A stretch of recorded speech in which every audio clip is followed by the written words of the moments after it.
Oui, Madame la maire, chers collègues, dans cette délibération, où il s'agit de réévaluer la tarification des frais de nettoyage, et enlèvement de déchets, affichage sauvage et marquage au sol et autres tags. Ces encombrements et dégradations et autres pollutions visuelles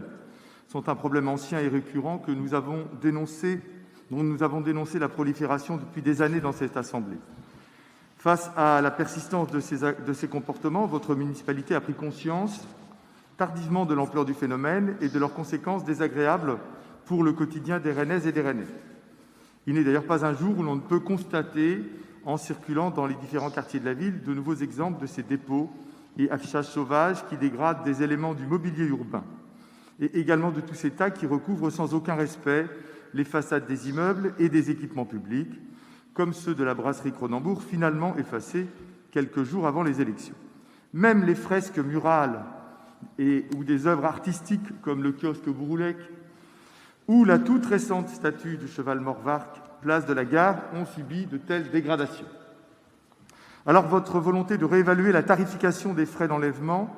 et de créer des tarifs spécifiques en fonction des types de dégradation sont certes louables, mais elle risque de se heurter à la difficulté d'identifier les contrevenants, comme le précise la délibération. D'ailleurs, nous avions demandé en commission un tableau des différentes contraventions qui avaient été dressées contre ces contrevenants, et nous n'avons pas reçu à ce jour de réponse. Alors, quels nouveaux moyens concrets proposez-vous de mettre en place pour augmenter le nombre des identifications de contrevenants ? Sinon, on aura le sentiment, avec cette délibération, de seulement donner un coup d'épée dans l'eau. Il faut renforcer la vidéoprotection, car si ces dépôts sauvages et ces dégradations n'épargnent aucun quartier, ils concernent certains lieux emblématiques qui sont connus et répertoriés par les services municipaux.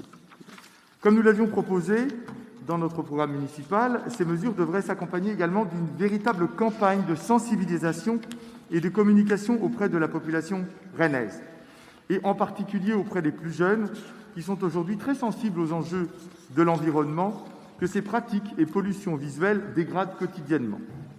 Il faudrait s'appuyer par exemple sur les médias municipaux et dans les quartiers sur les acteurs de terrain pour dénoncer ces comportements qui reposent sur un manque de civisme et sur un sentiment d'impunité du type « pas vu, pas pris ». Donc, Madame la maire, il est temps de changer de braquet dans cette lutte contre les incivilités qui empoisonnent le quotidien des Rennaises et des Rennais et qui mobilisent en continu des équipes de nettoyage municipales dont le dévouement et le sérieux sont à saluer une fois de plus.